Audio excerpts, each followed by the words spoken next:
DeSantis has never been tested. And it shows.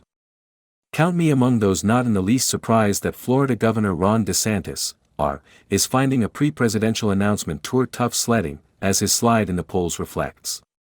He has flipped and flopped on Ukraine, gotten an avalanche of bad press about his lack of interpersonal skills and table manners, and felt compelled to at least tepidly defend defeated former President Donald Trump against Manhattan District Attorney Alvin Bragg. DeSantis' experience as Florida governor for a term and a few months looks to be insufficient to shield him from the bright lights of a national race. Indeed, his Florida experience might be the problem. Most important, DeSantis has not faced strong opposition. His first gubernatorial election was against a candidate hobbled by scandal, his second was against a stale opponent, former Governor Charlie Crist, who failed to excite the Democratic base. Unlike some Republican governors who had to prove their mettle against Democratic legislatures, example, former Massachusetts Governor Charlie Baker and former Maryland Governor Larry Hogan, DeSantis has had a passive Republican legislature. The challenge for DeSantis has been to whip those lawmakers into ever more extreme positions. During the Trump years, DeSantis had a friendly figure in the White House. And during the Biden years, as much as he wished to pick fights over the coronavirus response, DeSantis wound up twice on the receiving end of federal largesse, once after the Surfside building collapse and also in the aftermath of Hurricane Ian.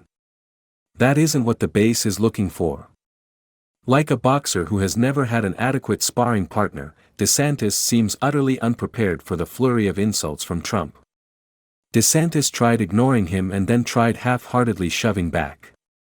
But Trump, an aggressive potential opponent with a feral instinct for weakness, has consistently outplayed DeSantis. Like most Republicans, DeSantis found himself criticizing Bragg and ignoring Trump's outrageous threats of violence. During his governorship, DeSantis' fights have been against politically weaker people, schoolchildren, LGBTQ youths, schoolteachers, African American historians and ex-prisoners. Even his tussle with Disney was against a corporation that couldn't very well pick up and leave the state. One might say DeSantis is out of practice, but in fact he has never had to face off against someone of equal or greater political heft. And now, up against a bigger bully, he looks overwhelmed. Until the past few weeks, DeSantis managed to hide at will from the media. Infamous for locking the press out, denying access to state decision-making and concealing information, he now finds himself ill-prepared for a national media that he cannot shunt aside.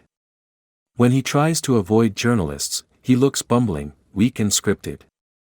When he engages with friendly interviewers, he fumbles outside his comfort zone. It's one thing to rail about the liberal media in the abstract or propose changing defamation law so the media cannot report on him, it's quite another to have to face journalists on a daily basis. And if he thinks things are tough now, one can only imagine how hell fair if he actually announces his candidacy. Moreover, one of DeSantis' key arguments against Trump is that hell be more serious, more professional and more focused. But that is utterly lost on Republican primary voters who have been trained to despise establishment figures who tout such characteristics. Calling himself low drama isn't going to win over members of the base. They care not one bit about professional management skill, they want fire-breathing entertainment. And perhaps most fatally for DeSantis, his claim to fame in battling the socialists and elites in endless culture wars doesn't match up well against Trump, who called for his supporters to fight like hell before the January 6th insurrection. The guy who literally invented the MAGA movement is never going to be outplayed by DeSantis on race baiting, xenophobia, misogyny, or Christian nationalism. As to the latter, if DeSantis thought bringing up porn star Stormy Daniels would weaken evangelicals' embrace of Trump, he hasn't been paying attention. They long since gave up caring about personal character.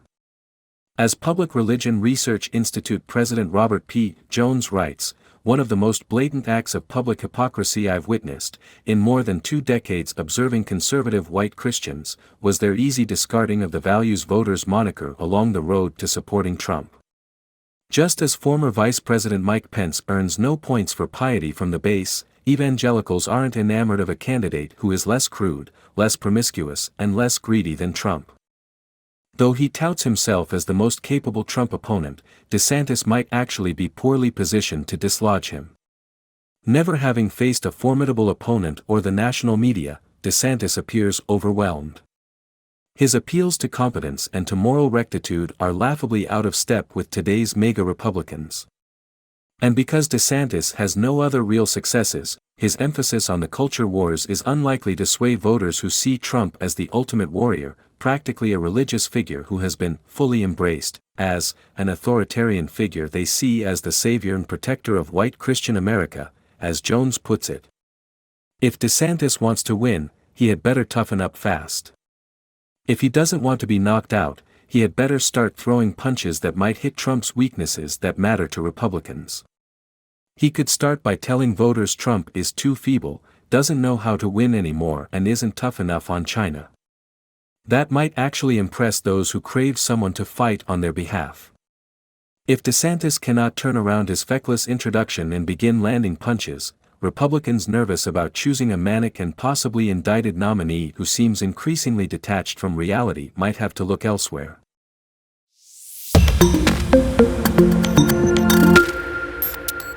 DeSantis has never been tested. And it shows. Count me among those not in the least surprised that Florida Governor Ron DeSantis, is finding a pre-presidential announcement tour tough sledding, as his slide in the polls reflects. He has flipped and flopped on Ukraine, gotten an avalanche of bad press about his lack of interpersonal skills and table manners, and felt compelled to at least tepidly defend defeated former President Donald Trump against